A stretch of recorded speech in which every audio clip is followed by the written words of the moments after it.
السلام علیکم۔ بسم اللہ الرحمن الرحیم، والصلاۃ والسلام علی رسول محمد سیدنا و آخر مدد یا رسول مدد یا سادات اصحاب رسول مدد یا مشاہد رسول مولا شباب فضل حسین شب محمد الرحمن مدد طریقتنا الصحبہ والخیر فی الجمعیہ۔ مولانا شیخ ناظم ہمیشہ کہا کرتے تھے، ہمیں یہ نہیں معلوم کہ یہ حدیث ہے یا کسی بزرگ کا کلام۔ اللہم قوی فی ردا کا دافی، اس کا مطلب ہے یا اللہ میری کمزوریوں کو میری طاقت بنا، اس طرح سے جو تجھے راضی کرے۔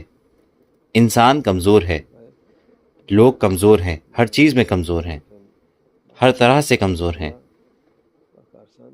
اگر آپ باقی مخلوق کو دیکھیں تو انسان کمزور ہیں، لیکن جو اللہ کی رضا کے لیے جیتے ہیں، جو اللہ کے راستے پر ہے، اللہ نے انہیں طاقت دی ہے۔ جو دنیا کے پیچھے بھاگتے ہیں وہ اس سے مختلف ہیں، دو طرح کے ہیں، یا تو دنیا کے پیچھے وہ بھاگتے ہیں اور کچھ نہیں پاتے، یا پھر وہ کچھ نہیں بلکہ گناہ اکٹھا کرتے ہیں۔ روحانی طاقت اہم ہے، روحانی طاقت اللہ کی رضا میں ہے۔ جو لوگ یہ مانگتے ہیں اللہ ان کی مدد ضرور کرتا ہے، وہ انہیں قوت عطا فرماتا ہے۔ حقیقی طاقت جیسے ہم نے کہا یہ روحانی طاقت ہے، دکھانے والی طاقت بیکار ہے۔ آپ چاہے تو جیتے یا ہارے، لیکن اگر آپ کے پاس ایمان ہے تو اس سے فرق نہیں پڑتا۔ اہم ہے ایمان۔ اگر فاتح کے پاس ایمان نہیں ہے تو اس کی کوئی قیمت نہیں ہے۔ وہ جتنا چاہے سمجھ لے کہ وہ طاقتور ہے، ایسی چیز ہے جس کو وہ ہرا نہیں سکتا۔ آخر میں وہ دوسری طرف چلا جائے گا اور دیکھے گا کہ کون مضبوط ہے اور کون کمزور۔ دوسری طرف اللہ ہمیں طاقت عطا فرمائے اس کی رضا کے لیے، اور ہمیں روحانی طاقت دے انشاءاللہ۔ ہم مشائخ کے راستے پر چلیں، ہم اللہ کے راستے پر چلیں انشاءاللہ۔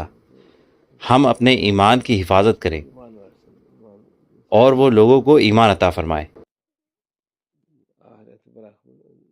لوگ آخرت کو بھلا چکے ہیں اور چھوڑ چکے ہیں، وہ دنیا میں غافل ہیں۔ وہ بہت تیزی سے دنیا کی طرف بھاگ رہے ہیں، دھیرے نہیں۔ وہ سوچتے ہیں کہ جتنی تیزی سے ہم جائیں گے اتنا بہتر ہوگا ہمارے لیے، جتنی زیادہ ہم اپنی نفس کی اطاعت کریں گے اتنے خوش ہم ہوں گے، جبکہ وہ کمزور ہیں۔ جو انسان اپنی نفس سے ہارتا ہے وہ کمزور ہے۔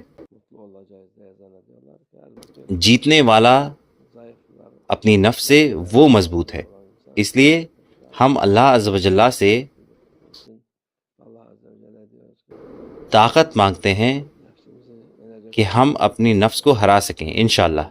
اللہ ہماری حفاظت فرمائے، اللہ ہم سب کی مدد کرے انشاءاللہ۔ اللہ توفیق۔ الفاتحہ۔